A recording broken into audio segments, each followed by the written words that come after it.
রাত কয়টা বাজে? 2টা বাজে। তো 2টার সময় কোনো মানুষ বাসায় আসে? তোমার এত বড় সাহস কিভাবে হইলো যে রাত 2টা পর্যন্ত বাইরে থাকার? তুমি 2টা পর্যন্ত কেন বাইরে ছিলা? তুমি রাত 2টার সময় তুমি বাসায় আসছো?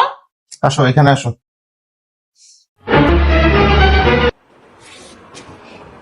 আসো। রাত 2টা পর্যন্ত তুমি কোথায় ছিলা? তুমি কোন জায়গায় ছিলা? আমি জানি তুমি তোমার বন্ধুদের সাথে আড্ডা দিছো না? হ্যাঁ, এজন্য রাত 2টার সময় বাসায় আসছো। তোমার এত বড় সাহস কিভাবে হইলো? আমি তোমাকে কয়দিন বলছি যে রাত 2টা পর্যন্ত বাইরে থাকবে না, রাত করে বাসায় আসবে না। তোমাকে কে বলছে যে আজকে তোমার এত বড় সাহস? আবার তুমি কার পারমিশন ছাড়া ঘরের ভিতরে ঢুকে গেছো? তোমাকে আমি ওখানে দাঁড় করাইছি, কিন্তু তুমি কি করছো? হন হন করে ঘরের মধ্যে ঢুকে গেছো কেন? আমি তোমাকে ঘরের ভিতরে আসতে বলছি? তোমাকে তো আমি ঘরের ভিতরে আসতে বলি নাই। তো তুমি এত বড় সাহস কিভাবে হয়েছে তোমার? রাত 2টার সময় তুমি বাসায় আসছো, আর তার মধ্যে আবার ফ্রেন্ডদের সাথে আড্ডা দিতে।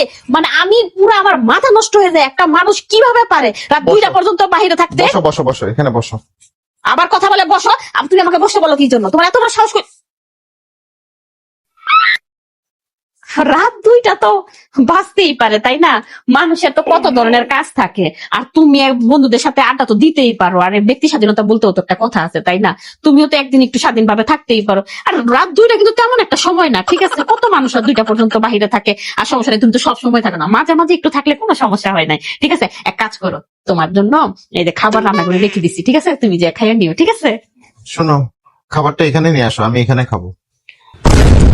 কত বড় সাহস তোমার! চিন্তা করো, তুমি একটা মানুষ রাত 2টার সময় বাসায় আসছো, তোমার জন্য আমি রান্না করে রাইখা দিছি, আর তুমি আমাকে বলো সেই খাবার তোমাকে এখানেই না আমি খাবার দিব?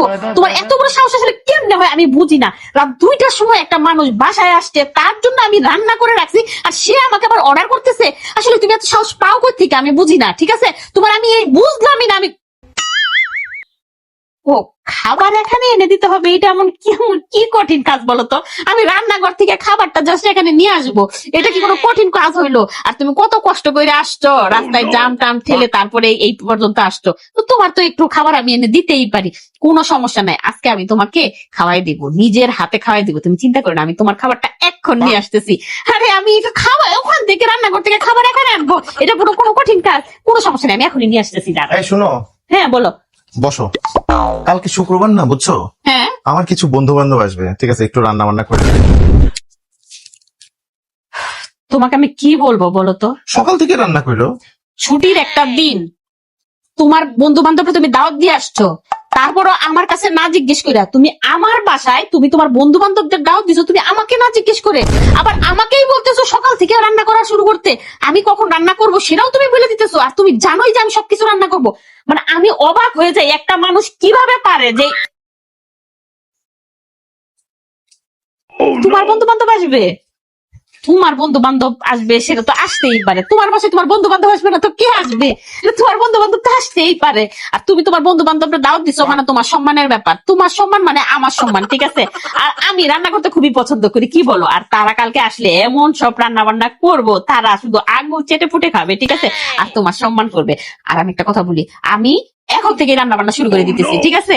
তুমি চিন্তা করো না, কি কি খাইতে হবে শুধু এটা বলো। আর শুনো, তুমি সবাই দাওয়াত দিও, তোমার বন্ধু বান্ধব যে কয়জন আছে ওই 1-2 জনকে দাওয়াত দিও না, সবাইকে আসতে বললো। আমি সবার জন্য রান্না করে রাখবো, ঠিক আছে?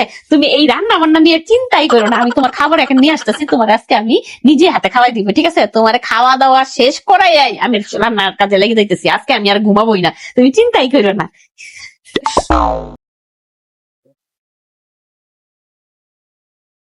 কি বুঝলেন? টাকাই কথা বলে।